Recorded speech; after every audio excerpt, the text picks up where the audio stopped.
Jal cutting by Paula Dhueeng, Baggy Sinker by Paula Dhueeng, Panagar Tinker by Paula Dhueeng, a rag tinker by Paula Dhueeng, Panatu Tinker by Paula Dhueeng, Jal cutting by Paula Dhueeng, a release Tinker by Paula Dhueeng, Panajang Tinker by Paula Dhueeng, Jal cutting by Paula Dhueeng, Pandat Dukian by Paula Dhueeng, Bollier Tinker by Paula Dhueeng, Panalep Tinker by Paula Dhueeng, Dalit Tinker by Paula Dhueeng. Jal cutting by Paula Dhueeng. Brang mu jalal, bangu yalal, brang mu jalal, tin bangu yalal upal mu wa.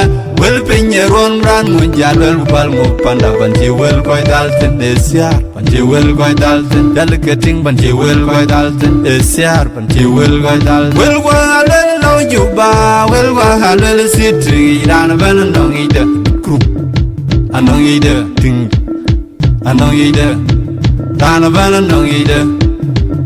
Anong ide, Rana Bana nong ide, Jal cutting by Paula Dhueeng, Jieng Kada by Paula Dhueeng, Panda Dhueeng by Paula Dhueeng, Dory Tinker by Paula Dhueeng. Obodo ya kui wa we lwa le we ya kui wa ngot lwa le ye lwa le